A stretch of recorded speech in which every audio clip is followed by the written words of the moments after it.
kulankan oo xambaarsanaa ujeedooyin kala duwan oo ay ka mid yihiin baroordiiq loo sameynayay oday dhaqameedyo dhowaan ku geeriyooday weerarkii hotel dayax ee magaalada muqdisho ka dhacay iyo taageero loo hayo maamulka koonfur galbeed ee uu hogaaminayo Shariif Xasan Sheekh Aadan kaasoo dhowaanahan ay socdeen warar sheegaya in xildhibaano ka tirsan baarlamaanka koonfur galbeed ay wadaan mooshin ka dhanna madaxweyne Shariif Xasan Sheekh Aadan ayaa ka dhacay magaalada Baydhabo kulanka waxaa ka qayb galay odayaasha dhaqanka iyo xildhibaano ka tirsan maamulka koonfur galbeed Soomaaliya odayaashii goobta ka hadlay ayaa qodob u dul istaagay qodobadii kulanka looga hadlay walaalihii dhamadii oo noo dhamadii jannatul barsood Allah ku raabi intii ku dhamatina sabar iyo jibriil Allah nasay uu noo baka jaran tankala dadkan hadigay xafladan dhakoo hayo oo magaagan hibilooyi war dheere dal idbid wali jari wali in sheegane baahidan oo meel raay digil imrafle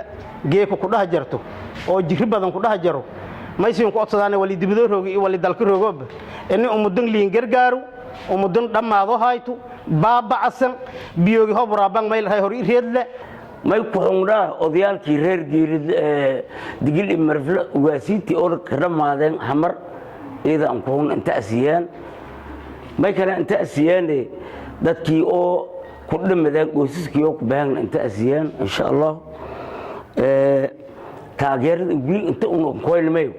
ma inta uu qoylay uu taageerno koonfur galbeed madaxweynaha golasha wasiirada baarlamaanka heedeersho kulli yaa geek taageerahan ma hal deeray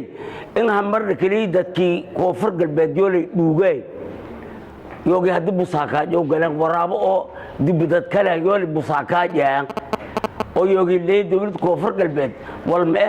madaxweynaha koonfur galbeed walma yoolay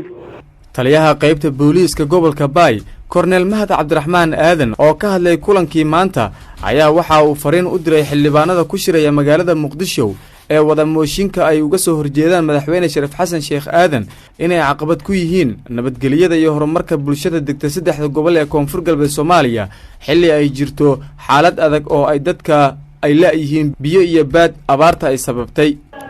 dad baan marka nagu soo wajahan sidaan warku ku hayno inay Baydhabo qashqashaad ka kiciyaan ummadan qashqashaad dambo u dhiman lama arko waa la diiday sidaan u difaaci lahayn nin walba u diyaar garow ninkii walaalkana anaga naga mid ah oo ummadan yaani ka naxay maanta shabaabka nagala ilaaliyo gurmadka ka qayb qaato booyadaha biyaha ka xay raashinka ha keeno barakacayaasha dhibaata maanta Baydhabo ka taagan xildhibaan Bashiir Ibraahim Aadan iyo xildhibaanad Aamina Isaaq oo ka mid ah baarlamaanka koonfur galbeed Soomaaliya ayaa iyaguna goobta ka hadlay kan horeey oo tacsiida ma balana ilaa weyna ilayhim raajun ilaahay samar jamiil ah noo wada si uu noo dhan dhamaanteen ummadda Soomaaliyeed gaar ahaan reer koonfur galbeed dad eed qaleeninka ugaas Abdirashiid ugaas Xasan Buule dhamaantii oo odayaasha oo dhan may bahan odayaal oo laf dhabar ah haayeen may balana ilaahay ki azza wajalla boos wal badal khayr qaba ilaahay inuu yahay ningili tan lamaad abaara baxsan ku jira koonfur galbeed jaaliyada reer koonfur galbeed gaar ahaan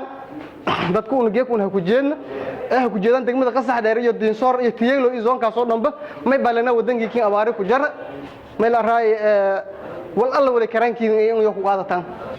هون دجال إيش دي والبربرين سدي ولا كبربرين يرت لكن سدي ولا كدس علوس تادي بدنت هذا والبدن عني قبصهم هو البدن قبصن لكن هذا نسي معلم تقدم بيته باللغة اللي سكده جناد والبم حاجة أنا ولا الرأي